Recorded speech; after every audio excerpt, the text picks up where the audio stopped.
A rear dash camera catches a jogger running on Putney Bridge in southwest London. A 33-year-old woman can be seen walking along the bridge in the opposite direction, minding her own business.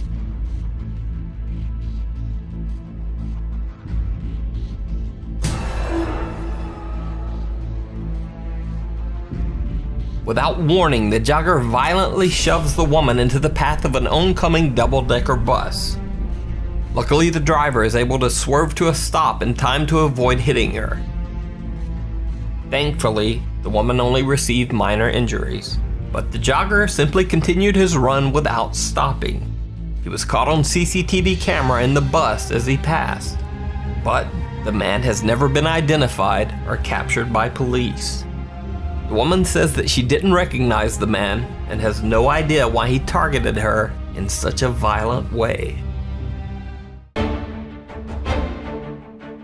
The disappearance of Emma Philippoff of British Columbia, Canada has mystified police and independent investigators for years.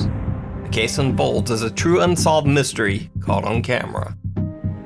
On November 20th, 2012, Emma Philippoff was spotted on CCTV at the Victoria, British Columbia YMCA, signing up for a membership. Her behavior was strange, to say the least. Emma exits and re-enters the building 6 times within minutes, each time staring out at the parking lot as if checking for someone who might be following her or lurking around waiting outside for her.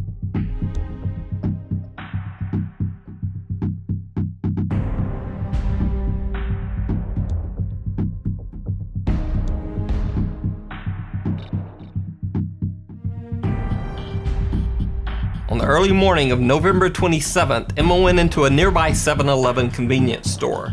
She purchased a $200 prepaid credit card and left.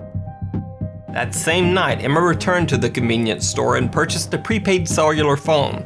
called a burner phone by some because of the ease with which the phone can be used anonymously and then trashed.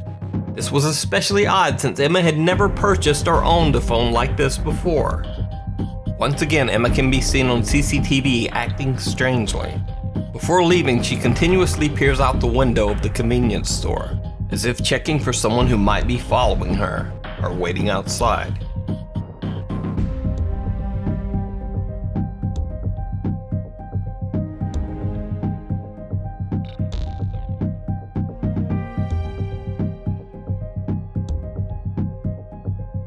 She left the store and was walking along the street when she was spotted by Dennis Quay, an acquaintance who had met Emma once before.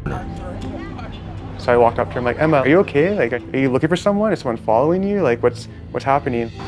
Quay said that Emma was acting odd and suspicious, constantly looking around her as if she feared someone were following her. Concerned for her safety, Quay called the police. When the police arrived to question Emma, they asked her if she was okay. She said yes. They asked if she was upset or depressed, but she replied that she was just fine. So the police let her go on her way. This was the last time Emma Filipoff was ever seen. Weeks later, a man was caught on CCTV walking into a Vancouver clothing store. Crumbled up in his hand, he had a missing poster of Emma Filipoff that he had ripped down from a wall. He was very angry and agitated and told the shopkeeper that Emma was his girlfriend and that she just wanted to be left alone. The man left the clothing store, and the police were never able to find him again for further questioning.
first glance, the story of John Lang seems like that of a tragic paranoid schizophrenic. John Lang believed that the Fresno, California Police Department was, quote, out to get him. He said that they were investigating him after he had posted articles criticizing the police department on local newspaper sites, including suggesting that the Fresno police were targeting the poor by illegally scanning license plates of parked cars in lower-income neighborhoods, and then pulling them over a few blocks away under the guise of a normal police stop. John Lang also made outlandish claims that the Fresno police were harassing him, following him, and even trying to sneak into his house to plant criminal evidence. John kept a journal that contained even more preposterous accusations. Now, all of these claims definitely seem like the paranoid ramblings of a tragically delusional man. But here's where the story gets truly bizarre. John Lang believed that the Fresno police were monitoring his house, so he set up a CCTV camera to record the street outside his home. The result was some very strange, unexplained incidents caught on camera. John caught footage of strangers stopping their car along his street, then walking along in front of his house for seemingly no reason, and then just leaving. There were vans with government plates who seemed to inexplicably be staking out his house. And after John Lang had become fed up with what he believed to be harassment by the Fresno police, he filed an internal affairs complaint against the local law enforcement. That night, he received a strange visit from 3 Fresno police cruisers, who simply parked outside his home. Multiple officers then got out of their cars and basically just stood around on the opposite side of the street, staring at his house. But most bizarre of all is this clip caught by John Lang's CCTV camera. A black van full of men pull up and park on the opposite side of the street. The van's side door opens and one of the men begins filming John Lang's house with some sort of elaborate camera setup. Some have argued that this camera is a thermal imaging camera, the type that can see heat signatures through walls and can be used to determine if a person is inside. Others say that the rig is simply an elaborate DSLR filming setup. But the question remains, why are these men parked in front of John Lang's house in this nondescript van, and why are they filming with this elaborate camera system? Some have even suggested that the man in the front seat who is talking on a cell phone might be reporting their findings back to some third party. On January 14th, John Lang began making posts on Facebook, telling people that he believed the Fresno police planned to kill him. On January 16th, he posted yet another warning. And finally, another post, asking that anyone who owned a gun please come stay with him for the night, as he believed, quote, the bad guys were coming for him. 4 days later, John Lang was dead. He had been stabbed multiple times inside his house, and the house itself had been set on fire. At first, the Fresno Police Public Information Officer announced that John Lang was killed by stab wounds, which included being stabbed multiple times in the back. Later, the Fresno Police denied this statement. Fresno Police claimed that John Lang had taken his own life, that he had set his own house on fire, and that he had then stabbed himself multiple times. Many people still don't believe the Fresno Police's version of the events leading to John Lang's death. True?